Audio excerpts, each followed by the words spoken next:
విధి ఆడిన ఆటలో దూరమైన ఈ అక్కా చెల్లెళ్లను కాలం మళ్ళీ ఎప్పుడు కలుపుతుంది?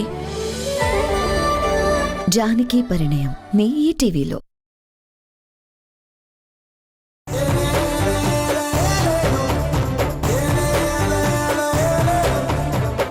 మీకు ఫోన్ చేసి ఏం మాట్లాడాలో ఏం చెప్పాలో తెలియలేదు. ఆడపిల్ల కన్న తల్లిగా నాకెంత బాధ ఉంటుందో మీరే అర్థం చేసుకోండి. మీకు బాధుంటే సరిపోదు, ఆ బాధ ఆ అన్నయ్య గారికి కూడా ఉండాలి. అసలు మమ్మల్ని చులకనగా చూసి అవమానించాక ఎలా ఉంటామండి ఆ ఇంట్లో? అయినా మేమేమైనా పర్మనెంట్గా తిష్ట వేసుకోవడానికి వచ్చామా ఆ ఇంటికి? ఆయనేదో కోపంతో ఉన్నారు, సర్ది చెప్పి వియ్యంకులతో సంతోషంగా ఉండాలని మేమొస్తే మమ్మల్ని అనరాని మాటలన్నారు. నేను పుట్టి బుద్ధరిగాక ఎవరితోనూ ఇన్ని మాటలు అనిపించుకోలేదు. నాకా అలవాటు కూడా లేదు. వదినా, ఆయన మాట్లాడిన మాటలకి నేను క్షమాపణ చెప్తున్నాను. మీరు క్షమాపణలు చెప్పడం కాదు, ముందు ఆ పెద్ద మనిషి ఆడపిల్లల్ని కన్నాము, తప్పో ఒప్పో దానికంటూ ఒక జీవితం ఉంది, ఏదో ఒక రకంగా దాని కాపురాన్ని చక్కదిద్దాలని ఆయన తగ్గుండాలి. నేను మగపిల్లాన్ని కన్నతల్లైనా నేను తగ్గి మాట్లాడుతున్నాను. మీ ఆయనగారు మాత్రం ఎన్నెన్ని మాటలన్నారో మీరే విన్నారు కదా. వదినా, వీళ్ళు పారిపోయి పెళ్లి చేసుకోవడం వల్ల ఆయన ఎంత బాధలో ఉన్నారో మీకు తెలుసు. అన్నీ తెలిసి మీరు కూడా అప్పుడు తొందరపడి మాట్లాడకుండా ఉండాల్సింది.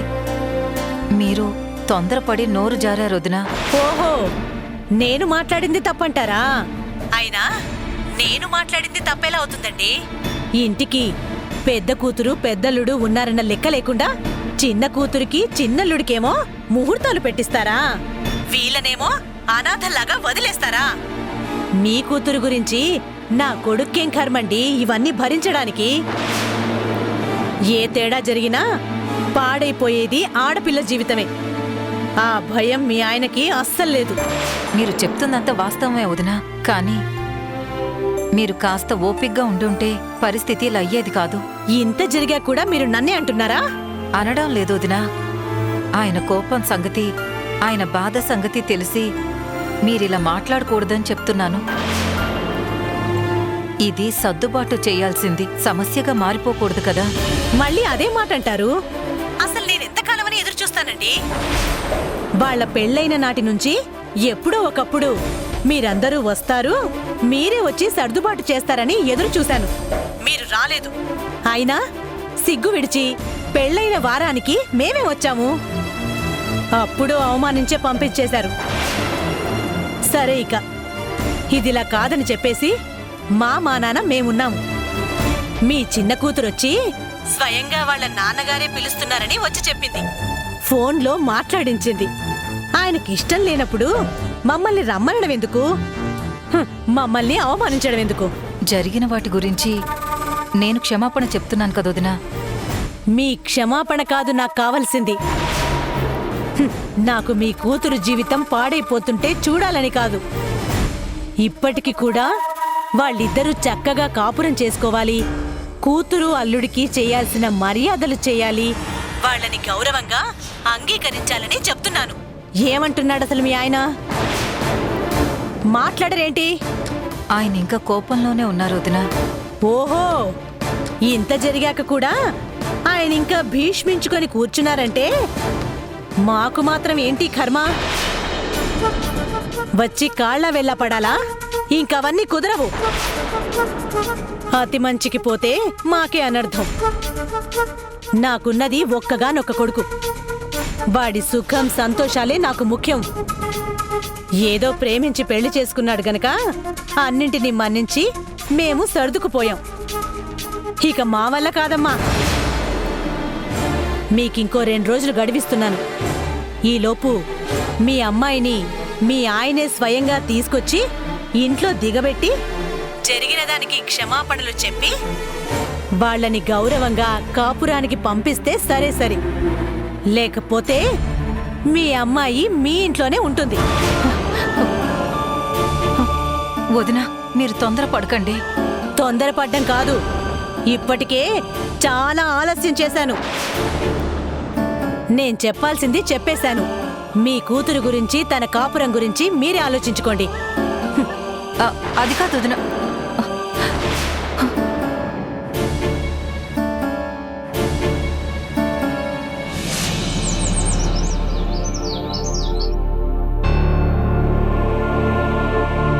ఏనన్నా రా, బ్రేక్ఫాస్ట్ చేద్దు గాని.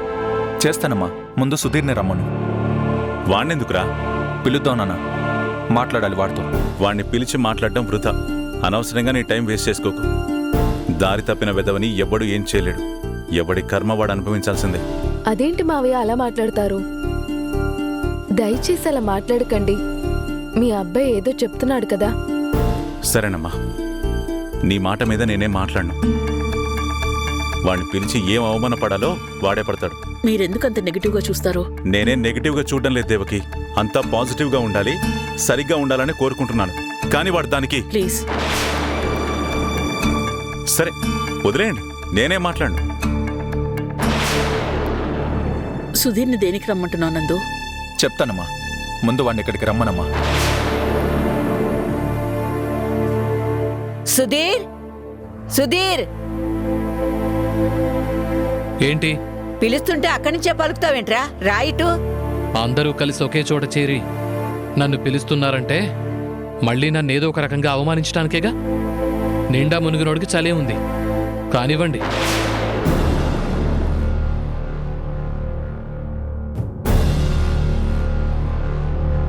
ఇంట్లో పెద్దవాళ్ళకి మర్యాద లేదు, నీ భవిష్యత్తు మీద నీకు దిగులు లేదు. ఇప్పుడు మాట్లాడదామని పిలిస్తే వెటకారంగా సమాధానం ఇస్తున్నావా? నేనెలా సమాధానం ఇచ్చినా మీకందులో వెటకారమే కనిపిస్తుంది గాని ఇంకేం కనిపించదు. ముందులా మాట్లాడటం మానే. అసలు నేను మాట్లాడొద్దానే కదా నా పాటికి నేను గదిలో పడుకున్నాను. మీరు పిలిచి నన్నంటారేంటి? సుధీర్, దయచేసి ఎందుకు పిలిచారో ఏంటో విని ఓపిగ్గా మాట్లాడండి. ఎందుకు అనవసరంగా మాటలు జారుతారు? అమ్మా, ఇన్నాళ్ళు వీడికి నేనేదో తక్కువ పొజిషన్ ఇచ్చానని, అసలు అది పొజిషనే కాదని తెగ బాధపడిపోయాడు. వాడికి ఏం పొజిషన్ కావాలో ఆ పొజిషన్ తీసుకోమను. దానికి తగ్గట్టే పని చేసి ప్రూవ్ చేసి చూపించాలి. అసలు పొజిషన్లు ఎవడు కోరుకున్నాడు? నేనేం అడగలేదు.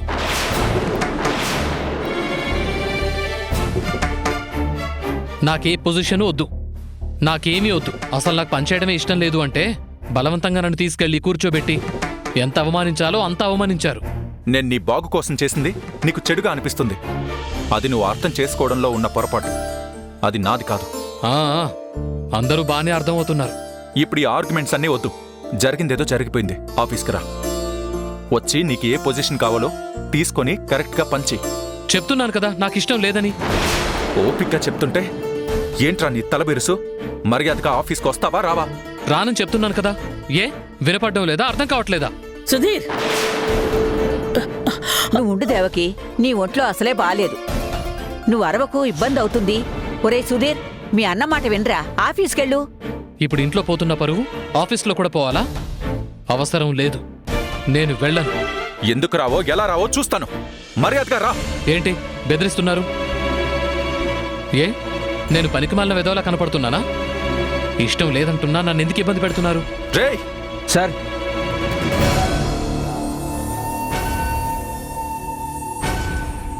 అఖిల్ పంపించాడా? అవును సార్, వస్తాను సార్. రేయ్, ఏంట్రా అది? ఏదైతే మీకేంటి? మీకు అనవసరం. మీకు అనవసరం అని నీ ఇష్టానికి అండం కాదు. మర్యాదగా అందులో ఏముందో చూపించు. ఏంటి నాకంటూ ప్రైవేట్ లైఫ్ లేదా? అన్నింట్లో కలగజేసుకుంటారు. రేయ్, ఏంట్రా నీ ప్రైవేట్ లైఫ్?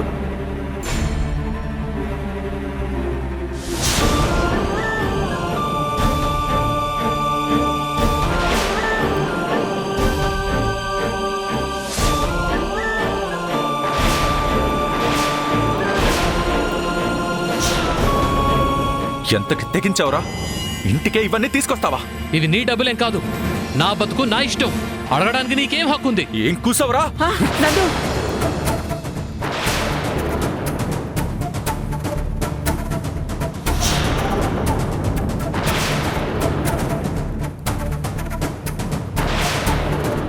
నువ్వు చెయ్యెత్తితే నేను చెయ్యెత్తాల్సి వస్తుంది. సుధీర్,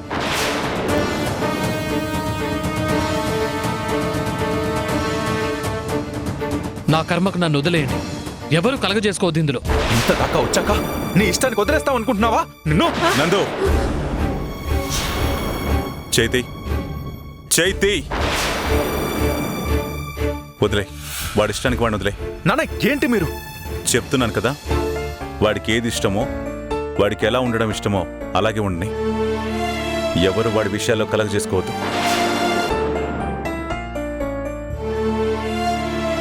వాడి బతుకేదో వాడు బతుకుతా అంటున్నాడు కదా, వాడికి ఇష్టం వచ్చినట్టు బతుకని ఎవ్వరూ వాడిని డిస్టర్బ్ చేయొద్దు.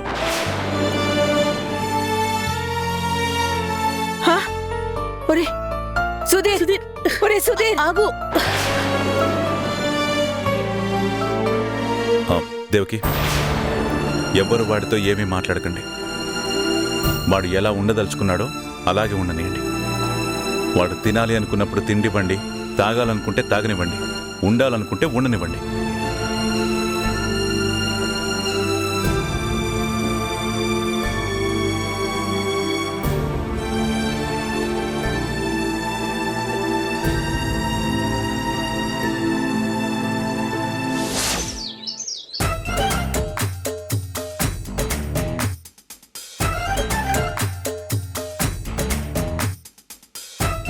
ఒరే రోతరు, థూ, ఏం జాతకం రా నీది? ప్రేమ పెళ్లి అనే టాపిక్ వచ్చేసరికి నవగ్రహాలు శనిగ్రహాలై నీ మీద మూకుముడిగా దాడి చేస్తాయేంట్రా? సంపుని ఎలాగైనా ముగ్గులోకి దింపి నీ ఇంటి ముందు ముగ్గేసి ఇల్లాలుగా మార్చుకుందామని ప్రయత్నిస్తుంటే ఏదో ఒక విధంగా ప్రయత్నాలన్నీ బెడిసికొడుతున్నాయేంట్రా? Madhu madam work from home అనేసరికి సాంప్రదాయాన్ని బాసు వాళ్ళ ఇంటికి పని చూడమని పంపించారు. ఇంకా సంపుని ఎలా చూస్తావు, ఎలా ముగ్గులోకి దింపుతావు? ఛీ!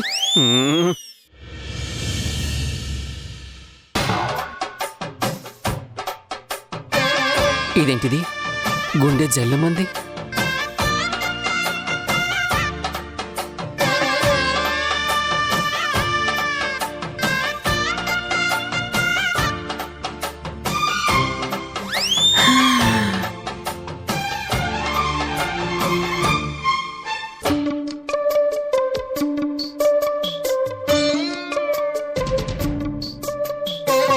Good morning Ruth.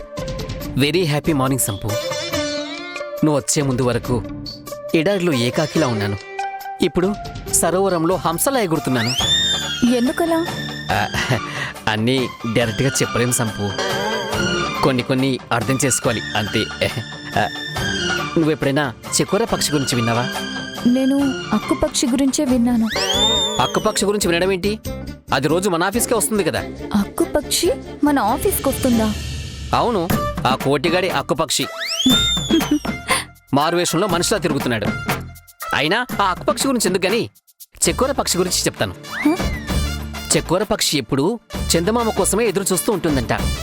ఆ చంద్రకిరణాలు మాత్రమే తాగుతుందని పురాణ సాహిత్యంలో చెప్పారు. నేను చెక్కోర పక్షిలా చందమామ కోసం ఎదురు చూస్తుంటే చందమామలా మీరొచ్చారు. మీరు భలే గమ్మత్తుగా మాట్లాడతారు. నేను చందమామేంటి రూత్? నిజం, చందమామలోనూ మచ్చుంటుంది, మీ మోహంలోనూ మచ్చుంటుంది. Both are same. Thank you.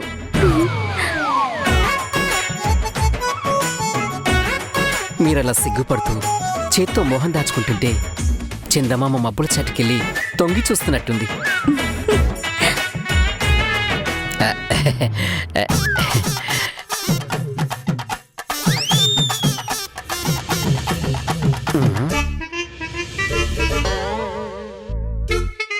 మేఘాల్లోకి మీసాలు గడ్డలు వచ్చాయండి సంపు. ఆ మీసాలు మేఘాలవి కాదు, నావి.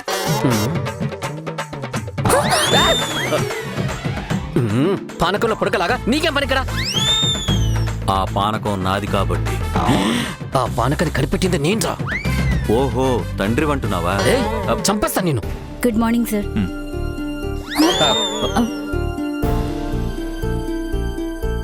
తర్వాత చెప్తా నీ సంగతి. పోరా.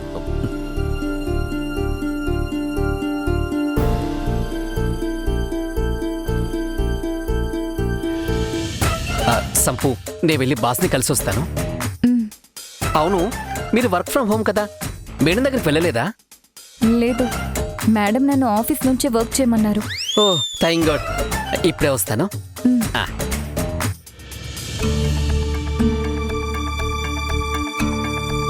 Good morning boss. Good morning. ఏంటి బాస్ అదోలా ఉన్నారు? లక్షుంటాయిరా, అన్నీ నీకు చెప్పాలా? వెళ్ళి బోర్డు మీటింగ్కి సంబంధించిన ఫైల్ ప్రిపేర్ చేసుకునిరా. Okay boss.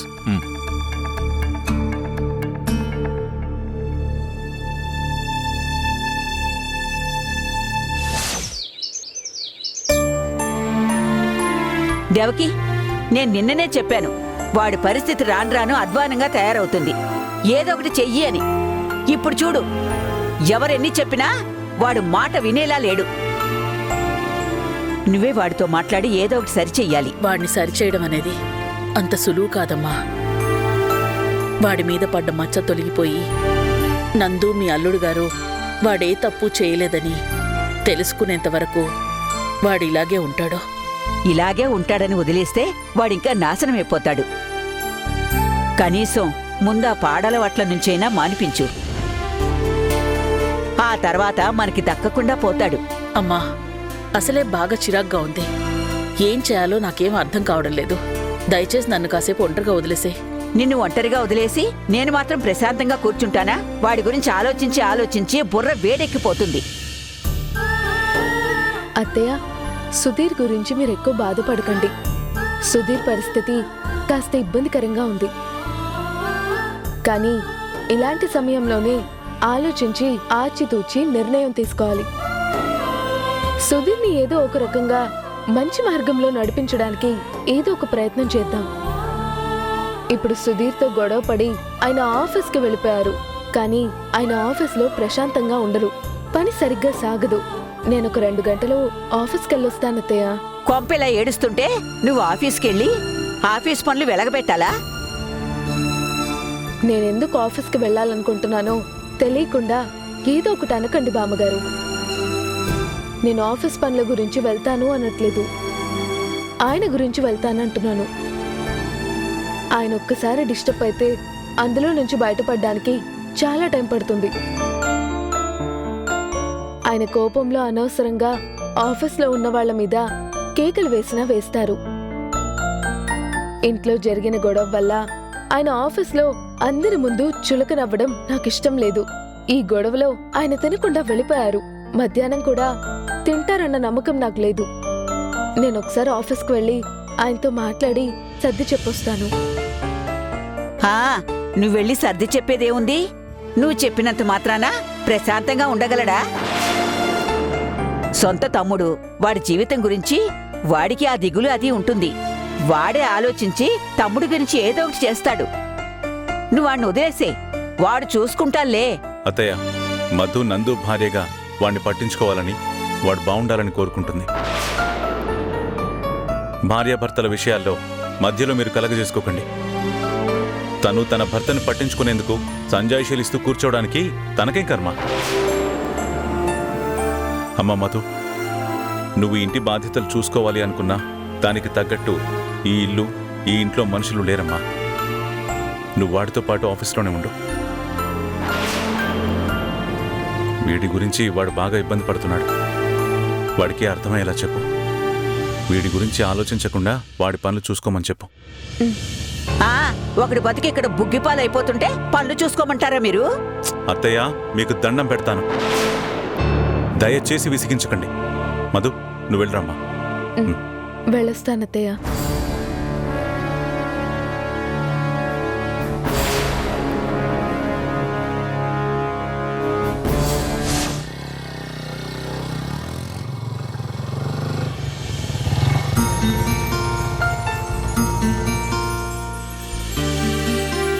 సరే ఇందు, ఇంట్లో జరుగుతున్న గొడవలేవి ఇక్కడ తెలియనివ్వకు. మీ చెల్లెలికి తెలియడం మీ నాన్నకిష్టం లేదు. పొరపాటున తెలిస్తే కావాలని నువ్వే మీ చెల్లెలికి చెప్పావని మీ నాన్నగారు కోపడతారా? మన మీద ఉన్న ద్వేషం ఇంకా పెరిగిపోతుంది. లేదు, తనకెందుకు ఈ విషయాలన్నీ చెప్తాను? నువ్వు కూడా ఈ విషయం గురించి ఎక్కువ ఆలోచించుకో. నేను నిన్ననే నిర్ణయం తీసేసుకున్నాను. ఏం జరిగితే అది జరగనివ్వు. నాన్న క్షమించేంత వరకు సైలెంట్గా ఎదురు చూడడం తప్ప నేను బాధపడటం, నా వల్ల అందరూ బాధపడటం నాకు ఇష్టం లేదు. వీలైనంత వరకు సంతోషంగా ఉండడానికి ప్రయత్నిస్తాను. ఈ మాటను వినడానికి చాలా బాగుంది. ఎప్పుడు చూసినా దిగులతోటి డల్గా ఉంటే నాకు ఎంత ఇబ్బందిగా ఉంటుందో తెలుసా? అసలు ఇదంతా నా వల్లే అని నాకు గిల్టీ ఫీలింగ్ వచ్చేస్తుంది. ఈ తప్పు నీ వల్ల కాదులే ప్రణయ్, నా వల్లే. నువ్వు నన్ను ప్రేమిస్తున్నావని చెప్పిన రోజే ఇది జరగదు, వద్దు అని చెప్పాను. అయినా నీ ప్రేమతో ఎలాగోలా నన్ను ఒప్పించావు. అప్పుడు నేను ఒప్పుకోకుండా బలంగా నా నిర్ణయానికి నేను కట్టుబడి ఉంటే ఈ రోజు ఈ పరిస్థితి వచ్చేది కాదు. జరిగిన దాంట్లో ప్రధానమైన తప్పు నాదే. అంటే నన్ను పెళ్లి చేసుకుని పొరపాటు చేశాను అంటున్నావా ఇందు? చచా, నా ఉద్దేశం అది కాదు. నువ్వు నన్ను అపార్థం చేసుకోకు. నా వల్ల మీరు అత్తయ్య గారు కూడా ఇబ్బంది పడుతున్నారు. అదే నాకు కాస్త బాధని కలిగిస్తుంది. చూడిందు, అమ్మకి నా గురించి బాధ దిగులు, అందుకే తనలా చేస్తూ ఉంది. అమ్మ కాస్త మొండిగాను, మాటలు కాస్త కఠినంగానూ ఉంటాయి గాని తను ఏం చేసినా మన గురించే కదేందో. అది నేను అర్థం చేసుకుంటాను. కానీ పెద్దవాళ్ళు కూడా పరిస్థితిని అర్థం చేసుకుంటే బాగుంటుంది. అత్తయ్య గారికి మీరే కాస్త చెప్పండి. అలాగే ఇందు, నేను నిన్ను సాయంకాలం వచ్చి పికప్ చేసుకుంటానా? సరే, బాయ్.